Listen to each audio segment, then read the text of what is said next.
السلام علیکم ورحمۃ اللہ وبرکاتہ۔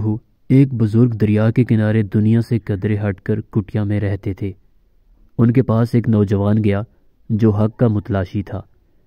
اس نے سوال کیا، بابا جی بتائیے، بھلا قرآن پاک پڑھنے سے دل کا زنگ کیسے اترتا ہے، جبکہ ہمیں سمجھ بھی نہیں آتی؟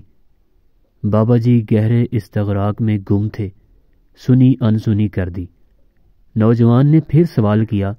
جب تیسری مرتبہ اس نے یہی سوال کیا تو بابا جی نے بیزارگی سے اسے جواب دیتے ہوئے کہا، جا وہاں کونے میں بالٹی پڑی ہے، اس میں سے کوئلے نکال کر رکھ دے اور قریب ہی دریا سے پانی بھر کر لا۔ نوجوان حد ادب کی وجہ سے اپنے سوال کے اس عجیب جواب پر جذبز ہوا، مگر احترام حائل تھا، لہٰذا خاموشی سے اٹھا اور بالٹی لے کر باہر دریا کی جانب روانہ ہو گیا۔ کوئلوں کی وجہ سے بالٹی باہر سے چمکدار اور اندر سے سیاہ تھی۔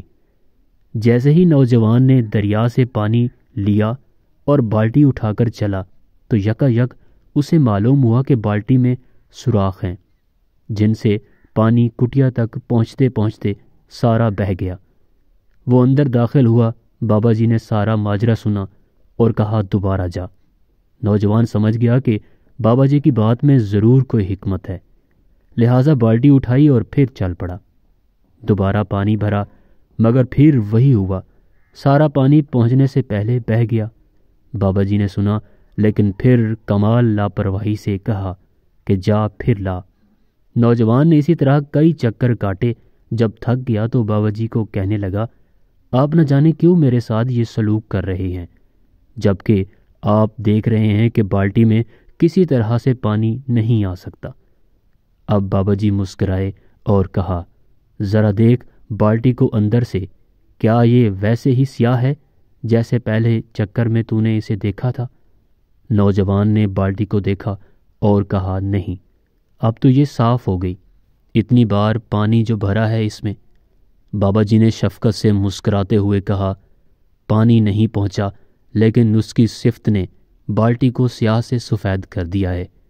یہی قرآن پاک کی صفت ہے، پڑھتا جا، پڑھتا جا، پڑھتا جا۔ اس کی صفات تیرے دل کو یوں ہی زنگ سے صاف کر کے اس دل میں موجود دنیا داری کے سوراخوں سے سارا زنگ بہا لے جائے گی۔ آخر میں دل صاف ستھرا دنیا کی آلائش سے پاک ہو کر تجھے اللہ سے ہمیشہ ہمیشہ کے لیے جوڑ دے گا۔ بس یہی تھا تیرے سوال کا جواب۔